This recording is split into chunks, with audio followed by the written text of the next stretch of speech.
Welcome back to the deep dive. I want to start today by asking you to picture a very specific, very common moment of panic. You know the one. Oh, I think I do. Yeah, so you're at your desk. You're typing an email maybe to a client, maybe a boss, just someone you really need to impress. You're typing fast, the ideas are flowing, and you get to the end of a sentence, and you type, "This is the strategy we should stick with." And then you freeze. Exactly. You totally freeze. You just stare at that last word. With. And this little alarm bell goes off in your head. It's the voice of your 10th grade English teacher. Yes. Or a fussy college professor just whispering in your ear, you cannot end a sentence with a preposition. Ah, the dreaded preposition stranding. Yeah. It's the grammatical equivalent of wearing white after Labor Day. Or at least that's what we've all been told. Right. So you panic, you delete the sentence, you start doing mental gymnastics to fix it, you change, this is the strategy we should stick with, to this is the strategy with which we should stick. With which we should stick. And suddenly you sound like a Victorian butler who's trying very hard to be polite but secretly hates you. Huh. You really do. It creates this incredibly stiff, unnatural distance. And yet, people do it every single day because they're absolutely terrified of breaking a rule. Well, today's the day we officially break the rule. I am ready for it. We're jumping into a stack of sources today, specifically some great excerpts from 14 and some fascinating linguistic history that essentially give everyone listening permission to just tell that inner English teacher to quiet down. Because if you actually look at the history, this rule is much less about correct grammar and a lot more about a weird centuries-old case of linguistic insecurity. Linguistic insecurity. I Yeah. like that phrasing. So our mission for this deep dive is to unpack why we think this is wrong, who exactly told us it was wrong, and why strictly following this rule actually makes us worse at communicating. It really does. But before we get to the 17th century culprits, we have to talk about the most famous clapback in grammar history. You know the one I'm talking about. I assume you were referring to the famous Winston Churchill story. The legend himself. I mean, it's basically the Avengers Endgame moment for grammar nerds. It is an absolute staple. Yeah. So the story generally goes that Churchill, who was obviously a master orator, drafted a memo or speech during the war, and an overzealous editor went through it and found a sentence ending in a preposition, a with or an at or a for. And the editor, clearly not knowing who he was dealing with, circles it and rearranges the sentence to move the preposition to the middle. He makes it proper. Right. And Churchill, upon seeing this supposed correction, scribbles a note in the margin. The most famous version of the quote is, "This is the sort of bloody nonsense up with which I will not put." Huh? Up with which I will not put. I love it so much. It's aggressive, but it's also just a perfect linguistic joke. It really is. And I hate to be the bearer of bad news right at the top of the deep dive, but our sources indicate that this story is almost certainly apocryphal. Oh, man. I knew you were going to say that. Why do historians have to ruin all the good stories? I know. The earliest records of the joke actually don't mention Churchill at all. It's been attributed to various people over the decades.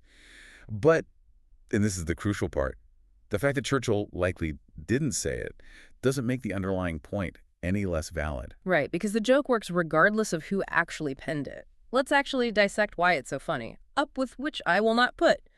It sounds completely ridiculous. It sounds like Yoda having a stroke. Exactly. And the reason it sounds so incredibly disjointed highlights exactly why the rule itself is flawed. The phrase they were using is put up with. That is a phrasal verb. Phrasal verb. And let's unpack that term for a second, because this seems like the key to the whole argument. It is the absolute key. In English, we have thousands of verbs that are made up of two or more words. Think of things like give up, or log in, calm down, Yeah. put up with. Right. These words, despite being physically separate on the page, function as a single unit of meaning. Yeah, give up means surrender. You can't just separate give and up without totally losing the meaning of the word. Like if I say up which I gave, it means literally nothing. Precisely. The up isn't really functioning as a directional preposition in that context. It is part of the verb itself. So when you force the rule of never end a sentence with a preposition onto a phrasal verb, you are taking a hatchet to the verb's actual DNA. You're splitting the atom of the word. And that's why up with which I will not put sounds so insane. You've taken put up with, which just means tolerate, and you've scattered its body parts all across the sentence. You have destroyed the semantic unit just to satisfy a syntactic rule. You've sacrificed meaning for the appearance of propriety. Wow. Sacrificing meaning for the appearance of propriety. That sounds like a lot of corporate emails I get, actually. Right. It creates that uncanny valley effect in writing. You read the email, and you know what the words mean individually, but the structure feels totally alien. It just signals to the reader that you are prioritizing form over function. So if this rule forces us to sound like malfunctioning robots, and if it literally breaks the mechanics of English verbs, where on earth did it come from? Who woke up one day and decided, you know what English needs? More arbitrary obstacles. To find the primary culprit, we actually have to travel back to the mid-17th century. The 1600s. Okay, I'm with you. Specifically 1646. There was a schoolmaster and grammarian named Joshua Poole. Joshua Poole. Okay, paint the picture for us. 1646 in England. The English Civil War is happening, right? King Charles I is fighting Parliament. It's a pretty chaotic time. It is a time of immense chaos. And historically, when the world feels chaotic, people crave order.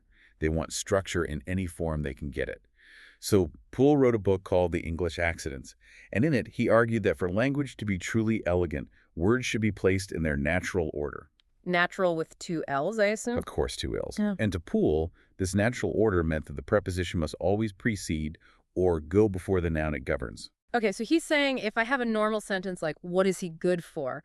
The word for is governing what? So it should really be, for what is he good? Exactly. He viewed what is he good for as sloppy and vulgar. He wanted the structural tidiness of, for what is he good? But for what is he good sounds like a line from a really bad fantasy novel. For what is he good, my lord? He is good for slaying dragons. Like, nobody actually talks like that. The secret is they didn't really talk like that in 1646 either. That's the funny part. Poole was prescribing a rule that didn't match the reality of how English people spoke. But he wasn't alone in this crusade. A few decades later, the famous poet John Dryden joined the fight. John Dryden. Big name in poetry. Huge name. And Dryden essentially became the self-appointed guardian of the English language. He went on this massive crusade against what he called preposition stranding. He even went so far as to publicly critique the ancients, the writers who came before him. When you say the ancients, who exactly are we talking about? We are talking about the Elizabethan heavyweights, Ben Jonson, and yes, William Shakespeare. Wait, Dryden is correcting Shakespeare's grammar. That takes some serious confidence. Hey, Will, nice play, loved Hamlet, but you ended a sentence with in Act 3, so I'm giving it a B-. That is essentially what he did. In one of his essays, Dryden explicitly complains that Ben Jonson, and by extension the other playwrights of that era, had a common fault of placing the preposition at the end of the sentence. He thought it was terribly unrefined. That's so funny because Shakespeare is celebrated for capturing the actual human voice, the flexibility of English, and Dryden is looking at that exact flexibility and saying, no, that's a bug, not a feature. But here is the delicious irony, and the sources make a really big point of this. Dryden actually admitted that he himself struggled with this rule. Oh, really? He couldn't even follow his own rule? Yes. He confessed that he would often write a sentence naturally, ending it with a preposition, and then he would have to go back during the editing phase to correct it. He was actively fighting his own native language instincts. That is so telling. If the guy popularizing the rule can't even follow it naturally, maybe the problem isn't the writer. Maybe the problem is the rule itself. Exactly. And this begs the question, why were Poole and Dryden so obsessed with this? Why did they think, for what is he good was objectively better than what is he good for? Because it wasn't just a random preference. Right. They didn't just flip a coin one day. What was the standard they were trying to meet? The standard was Latin. Latin. The ghost that haunts every English class. We call this Latin envy. You have to remember, for centuries, Latin was viewed as the absolutely perfect language. It was the language of the church, the language of science, the language of the Roman Empire. It was seen as logical, immutable, and divine. So the logic was basically, if it works in Latin, it must be the correct way to do it in English. Precisely. They wanted to elevate English. They wanted to gentrify the language, essentially. And in Latin, the grammar is totally different. In fact, the word preposition comes from the Latin prepositio, meaning placed before. So the name literally tells you where it's supposed to go. In Latin, yes. But here is the massive technical mismatch that Poole and Dryden completely ignored. Latin is an inflected language. Okay, inflected. Break that down for us. Right. So in an inflected language, the role of a word in a sentence is determined by its ending its suffix. You can move words all around in a Latin sentence, and it still makes perfect sense because the endings tell you who is doing what to whom. But prepositions in Latin govern specific cases, so they are physically tightly bound to their nouns. You generally cannot separate them. Okay. So in Latin, the structure physically demands that the preposition stays right with its object. Right. But English is primarily a Germanic language. It doesn't rely on complex word endings to make sense. It relies on word order. And as we discussed earlier, it relies heavily on those phrasal verbs. Put up with, check out, log in. Latin doesn't have phrasal verbs. So they were basically trying to apply the rigid rules of a Romance language to a messy Germanic language. It's like trying to apply the rules of chess to a game of football. Hey, you can't tackle him. Bishops only move diagonally. That is a fantastic analogy. They were looking at a rugged, highly flexible Germanic language English and trying to force it into a tailored Roman toga. It just doesn't fit. And the tragic result is that we've spent 400 years walking around in a toga that doesn't fit, just tripping over our own sentences. And judging each other for it. That is the worst part. It became a class marker. If you ended a sentence with a preposition, it was seen as a sign of poor education. Even though, as we've clearly established, it's actually the more authentic English way to speak. So where does that leave us today? I assume actual linguists, the people who study the actual science of language, not just the 17th century poets, have a totally different take. Oh, absolutely. The modern linguistic verdict is unanimous. Preposition stranding is perfectly grammatical. It has been a core feature of English syntax since Old English. So the experts are completely on our side here. Completely. In fact, linguists get incredibly frustrated by this zombie rule. There's a great anecdote in the source material about Jeff Pullum. He's a very prominent linguist and a co-author of the Cambridge Grammar of the English Language. Which sounds like a textbook that weighs about 15 pounds. It is massive. Mm-hmm. And Pullum writes for a popular blog called Language Log. Back in 2010, he evidently reached a breaking point. He got so tired of internet commenters smugly correcting people's prepositions that he posted a rant. A linguist rant. I'm imagining a lot of very specific multisyllabic adjectives. It was pretty hilarious. He jokingly threatened to kill anybody who posted a boring comment about prepositions on his blog. Wow. Don't bring that weak preposition game to my comment section or I will end you. Obviously, he was being hyperbolic about the violence, but the frustration is very real.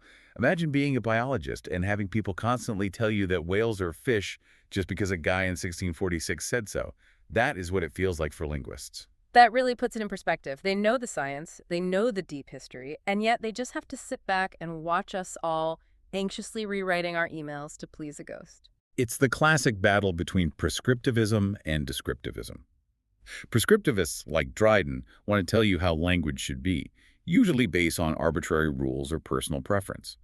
Descriptivists like Pullum and modern linguists observe how language is actually used by native speakers. And if native speakers have been naturally ending sentences with prepositions for 1,000 years, then that's the rule. Exactly. Usage dictates grammar, not the other way around. I feel like a massive weight has just been lifted. I can finally stop moving with to the middle of all my sentences. But let's make this practical for the listener, because knowing the history is great, but they still have to send that email to the boss who might be a total Dryden. That is the reality check. Just because the rule is bogus doesn't mean people don't still believe in it and judge you for it. So what do we do? If I write, this is the project I'm working on, and my boss corrects it to, this is the project on which I'm working, do I just send him a link to this deep dive? You certainly could. But the better, maybe safer approach is to focus on clarity and flow. The main problem with the Latin rule is that it usually makes sentences incredibly clunky. Yeah. The project on which I am working sounds pompous. The project I'm working on sounds active, direct, and confident. Directness wins. Almost always. In modern business communication, we value efficiency and authenticity. We want to sound like humans, not legal contracts. So, my advice, trust your ear. If moving the preposition makes the sentence sound like a royal summons, just move it back to the end. Trust your ear. I really like that. If it sounds like something a human would say, it's probably good grammar. If it sounds like a robot wearing a top hat, delete it. A perfect rule of thumb. You know, as we're talking about all this, about how we've all been blindly following a rule that makes no sense just because that's how it's always been done, it really makes me wonder about the bigger picture. There is always a bigger picture. Well, think about it. We're talking about Latin envy. We're talking about rules that were imported from a totally different system and forced onto us. How much of our everyday work life is just grammatical Latin envy? Ooh, that is a fascinating provocation. You mean, What other rules are we following that don't actually fit our modern reality? Exactly. Think about corporate structures. Think about the standard 9-to-5 workday that was invented for factories during the Industrial Revolution, yet we're still clinging to it in a digital, creative economy where it might not make any sense at all. Or consider best practices. We absolutely love that term in business. But often, a best practice is just something a successful company did 20 years ago in a completely different market context. Right. It's the business equivalent, Dryden saying Latin did it this way, so we must do it this way. We copy the form without understanding the actual function. We adopt the rituals of success without understanding the mechanics of it. Just like we adopted the grammar of Latin without having the inflection. That is profound. We are basically performing competence rather than actually being competent. It is business theater. Writing the file for which you asked is business theater. It looks professional, but it's actually less effective communication. Sitting in a status meeting for an hour just because meetings default to an hour long, that's business theater. So the challenge for you listening isn't just about grammar. It's about looking at your life, your work, your habits, and asking, am I doing this because it actually works? Or am I doing this because Joshua Poole told me to in 1646? Identify the zombies.